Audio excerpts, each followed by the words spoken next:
శ్రీ కోయ ఎల్లమ్మ తల్లి జ్యోతిష్యాలయం ఫోన్ ద్వారానే జ్యోతిష్యం చెప్పబడును.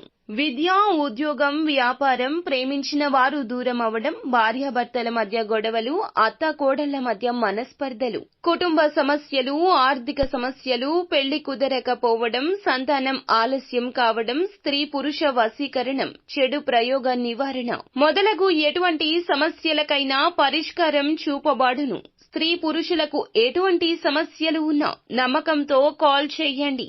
గురూజీ గోవిందరాజు. Phone number 9703930797. బోరు బోరున ఏడుస్తారు. ఏమిటి ఆ విషయం, ఏం జరగబోతుందో వీడియోలో చూసి తెలుసుకుందాము. వీడియో నచ్చితే తప్పకుండా ఒక చిన్న లైక్ చేసి మమ్మల్ని సపోర్ట్ చేయండి. ఈ రోజున విషాదపూరిత లేదా అసహాయకరమైన నిజాలు అయితే బయటకు రాబోతున్నాయి.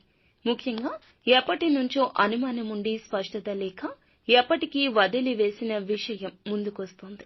తెలిసిన కొందరు ఈ రాశిలోని వారు బోరు బోరున ఏడుస్తారు. ఎందుకంటే కొన్నిసార్లు నిజాలు ఎంత నిర్దాక్షిణ్యంగా ఉంటాయో, దెబ్బతీస్తాయో ఈ రోజున అనుభవం అవుతుంది. ఏం జరుగుతుందో కొంచెం విపులంగా చూద్దాము.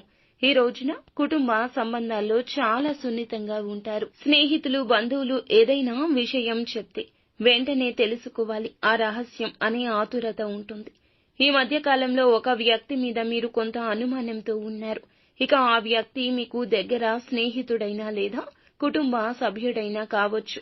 మధ్యాహ్నం 2 గంటల నుండి సాయంత్రం 6 గంటల మధ్యలో చాలా కాలంగా వెతుకుతున్న నిజమైతే ఎటకేలకు బయటకొస్తుంది.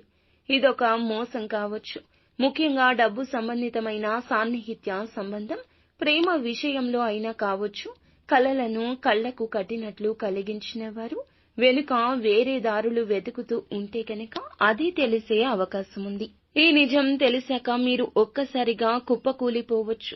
కొందరికి ఆవేశం ఎక్కువవుతుంది, కానీ కొందరికి కన్నీరు మాత్రమే వస్తుంది. ముఖ్యంగా ఈ రోజున ఈ రాశి వారు బయట కంటే లోపల ఎక్కువగా మదన పడతారు. కాబట్టి ఎవరూ చూడకుండా ఏకాంతంలో కూర్చొని బోరున విలపిస్తారు.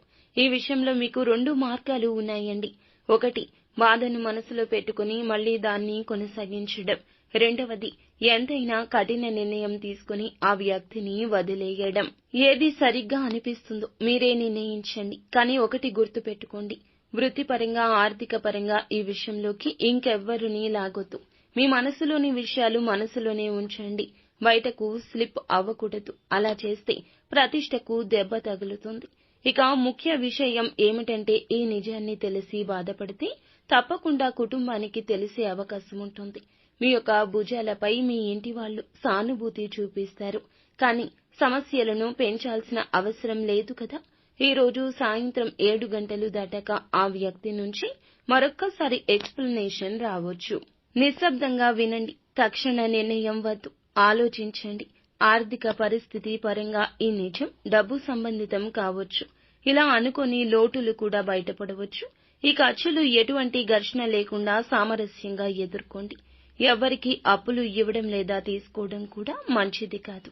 ఆరోగ్యం విషయానికి వస్తే ఎక్కువగా భావోద్వేగాలు, నిద్రలేని, హైడ్రేషన్, తలనొప్పులు ఉండొచ్చు. సరియైన నిద్ర అవసరము.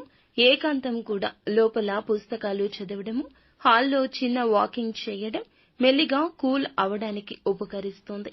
ఏకాంతంగా ఉండండి. ఆ ఆలోచనలే మిమ్మల్ని నడిపిస్తాయి.